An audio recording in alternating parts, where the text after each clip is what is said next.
Today on CityCast Philly, our city's home to more than 4,000 murals.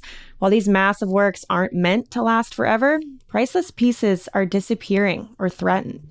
Today, I'm talking with two people close to this story about the tension between public art and private development. It's Wednesday, May 24th. I'm Laura Benshoff, filling in for Trinae Nuri. Here's what Philly's talking about.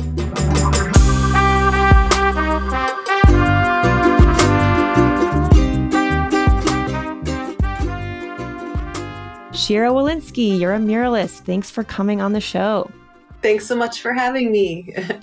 And Eric Dale, you are lead contributor to Streets Department, a blog about public art and public space. Welcome to CityCast. Thank you so much for having me.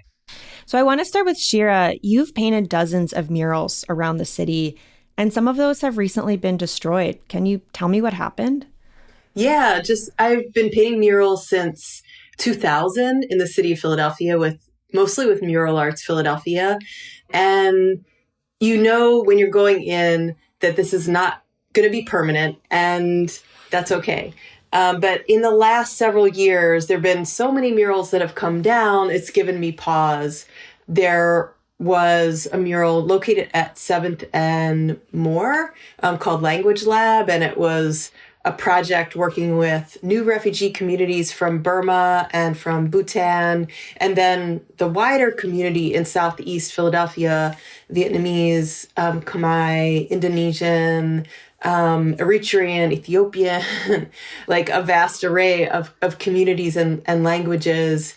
That was one example of a mural that took a lot of research and a lot of community effort and told a community story that I think is not often told. What happened to that one? That one was taken down and there was new development that was built. And so you don't want a mural also to stand in the way of housing, especially affordable housing. Yet, you know. With that particular mural, Shira, based on what they built there, I don't have the sense that that is affordable housing. So to me, that particular one feels very much like a story of the community being replaced by, luxury townhouses. Mm-hmm. It does feel that way to me. There were a couple others that came down in the last year too, right? Of your works? Yes, there was one located at 42nd and Chestnut, also to development. There was one located at 7th and Shunk, which was of a temple. There was one at 7th and Emily, also kind of describing, the stories of immigrant and refugee communities. So again, it's not that they all can stay up. It's not realistic. But I'm not just speaking for myself. I'm speaking for many muralists across the city in thinking about what does public art mean? What do community stories mean to the city? And what does that mean when it is wiped away, taken down? Those are the questions that I have. Did you get any heads up or any notice when those came down? For half I did. Two of them I was notified. And one mural I actually drove by and saw a guy whiting it out. And then I stopped my car and was like, excuse me. And he didn't know. He was a small landlord. I understand maybe there was communication issues, but he decided to white it out to bring in another kind of business.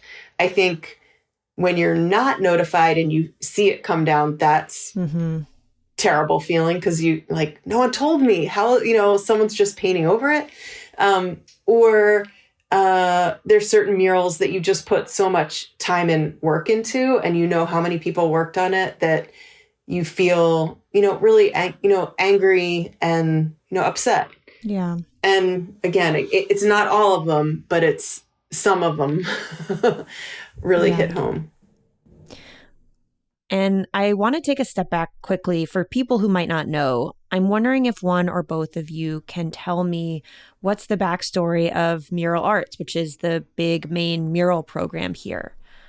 Sure. The backstory is the mural program in Philadelphia is the biggest mural program nationally. It's over 40 years old, and it's really developed into this rich program that has programs that deal with mental health issues in the city, people who were formerly incarcerated coming out and getting work. So it really is not just a mural painting program, but a program that really works with communities in a deeper way. Mural arts actually started out being known as the Anti-Graffiti Network, and they specifically chose spots to paint murals that previously had attracted graffiti. And they often worked with graffiti writers to paint those murals. And because of sort of the street art understanding of hierarchy, once you paint a mural somewhere, generally the graffiti stops because graffiti writers recognize, okay, this is a mural now. I'm going to get in big trouble if I paint over this. And so even from its inception, mural arts was, making choices about what communities are we representing and where are we placing murals to have an impact. Also, I want to be clear that I don't, privilege murals over graffiti in any way. What are some of the most famous murals in the city that people may have seen or heard about? Sure. I'll just jump and say, we have an enormous number of murals in Philadelphia, over 4,000 murals, and done by a variety of artists. And, some examples would be the Love Letters Project, which is 50 murals going down the L by artist Steve Powers. Right. In West Philly, right? In West Philly. It's an amazing project. You just jump on the subway and, see the murals. There's a mural located at 22nd and Ellsworth by Keith Haring. And that's an incredible mural. And when people drive, walk, bike by, they're like, whoa, what? There's Keith Haring in Philadelphia? And that almost came down based on a property owner at one point that could have cared less who it was. And then a property owner who moved in and said, oh my God, we have Keith Haring, mural on our wall, and brought in the Keith Haring Foundation to restore it. Right. And Keith Haring was a famous artist in the 1980s. He does these kind of bubbly, primary colored figures that are super recognizable, right? Yes. And the thing I'm always thinking about is, you don't know who the next Keith Haring is going to be. Mm-hmm. Maybe there's a Philadelphia muralist right now who is putting up pieces that are going to be world famous in 30 years. And what if those just are built over, Mm-hmm.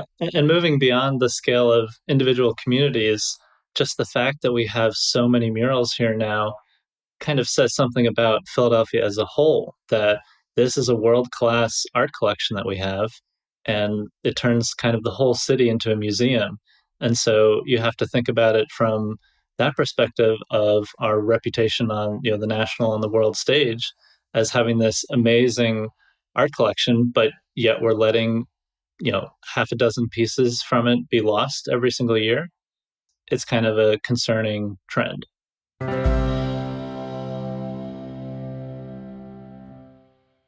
I wanted to follow up on this thread of, this is public art that is often driven by a community. It's often asked for by a community, or at least in some cases, it exists in a way that the community or anyone walking by can observe and enjoy an artwork. But who actually owns the walls that the murals go up on? How does that part of murals going up work? Well, literally, once the mural goes up, technically it belongs to the building owner. But the idea is out in public space. And I think the cool thing is they're owned by that community in another sense. Right. And Eric, you recently wrote about this topic. You wrote about mural ownership and destruction for Streets Department. And I was wondering if you could just tell us a little bit about these debates about recent fights over public art in Philly.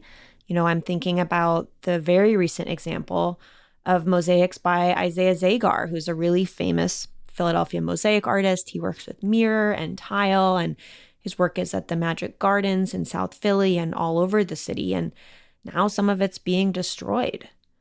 Yeah, the recent destruction of an Isaiah piece in Bella Vista definitely got this conversation going yet again, because it started without any warning to the artist or to the community or to the neighbors, and honestly seem to be being done somewhat haphazardly as well.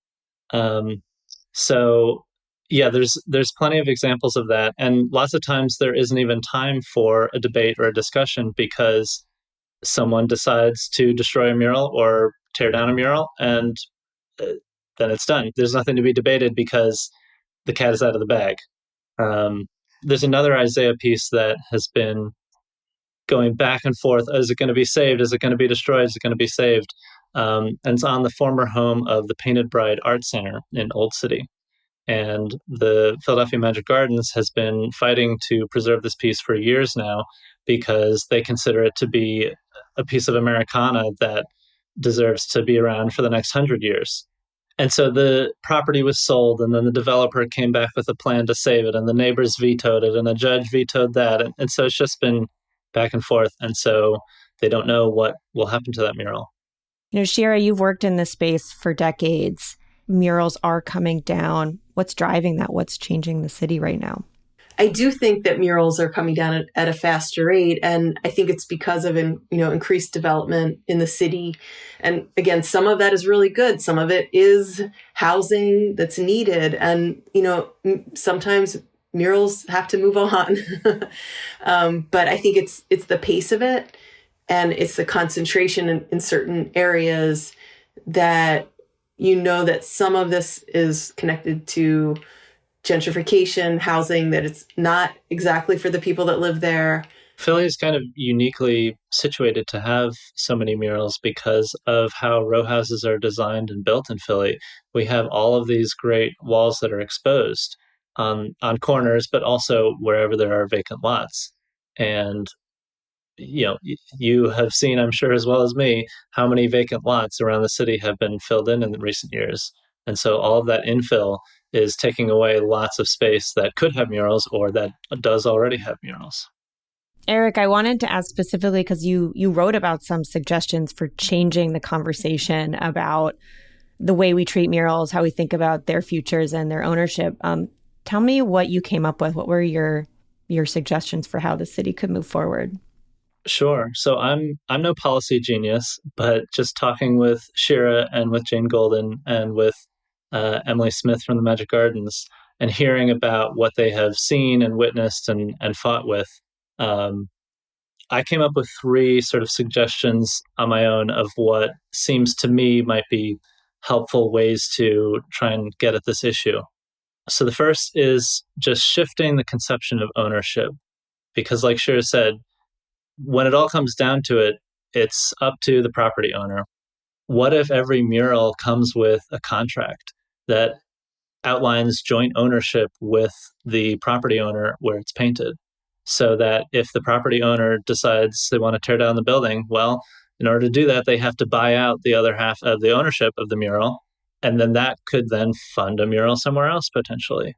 So literally changing how we think of who owns a mural could definitely protect more murals in the city. The second idea I had was just quantifying the value of murals, because nobody really has hard data on this. We sort of have this general sense that murals are positive for the community and positive for the city as a whole. So if we had data about that, we could use that to convince legislators and probably developers as well the value in preserving murals. And then my third idea was to just straight up make it harder to demolish murals. What if in city property records, there was a little checkbox that says this property has a mural on it or a piece of public art on it that would be flagged whenever a property was up for being demolished or being sold or whatever, that basically says, hey, developer, you need to talk to someone about the piece of art that is on this property before you can do anything with it. I don't know how that would be enforced. I don't know. I'm sure Philadelphia City Records are not famously functional. City of Philadelphia fixes murals. Yeah, this is definitely a doable option. But blue skies. I think this could make an impact in preserving things. Yeah, and Shira, you've talked a little bit about this, but I wanted to ask you, as an artist, what do you want to see? I think you want to have those stories continue in some way. Maybe some of them are, virtual. Maybe not all of them can exist. There's lots of solutions. I think at the very least, building owners need to notify Mural Arts about if it was a Mural Arts project that this is coming down. And two, I think in terms of development, not just looking at the artwork as raw building material, but there's an idea on the wall. There's a community represented on the wall. I did a mural many years ago. It was on the Spring Garden Street Bridge. It had 40 portraits of community members, very large portraits, 6-foot portraits. It had like the block captain. It had the jazz musician. It had a baby, a couple babies on it. It had the blind grandmother down the the street. And when I went to check out the mural as it was coming down, I was told, oh yeah, this is like 8 cents in scrap metal. It was just like, wow, that's that's the value. So I think it's identifying that they do have worth and finding some way to preserve, not all of them, but being a little bit more systematic. And I think looking at the collection as a whole that brings, value to the city. Yeah. Right. No one is saying we need to save every mural forever because that's just physically not possible. But we are saying that there should be some sort of process for addressing this question when it comes up. Is this mural worth saving? How could it be saved? Is it cost effective to save it? What is the quantifiable value of it? And what are the consequences of removing it? Shira Walensky, muralist, thank you so much for talking with us on CityCast Philly. Thank you so much. And Eric Dale, lead contributor at Streets Department blog, thank you for sharing some of your reporting with us. Thank you. It was great to be here. For more information and to support Eric and Shira's work, check out the links in our show notes. And here's what else Philly's talking about. The Pennsylvania House of Representatives passed 2 pieces of gun legislation this week, the Philadelphia Inquirer reports. One, known as a red flag bill, would allow the temporary removal of firearms from someone who a judge deems is a danger to themselves or others. The other would expand background checks to long guns purchased at gun shows. While these bills had some GOP support in the House, they are unlikely to pass the Republican-controlled state Senate. And next week, a winter moratorium for water shutoffs will be lifted. According to WHYY, households that have not paid their bill for 2 cycles or that owe more than $1,000 to the Philadelphia Water Department could have their water shut off on the 31st. But households with children, people with disabilities, and seniors will not have to worry about losing their water through the end of the year.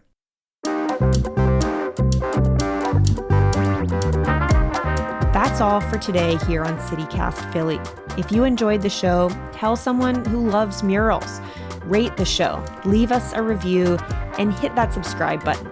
Be sure to sign up for our morning newsletter too. It's called Hey Philly. We'll be back tomorrow morning with more news from around the city. Bye.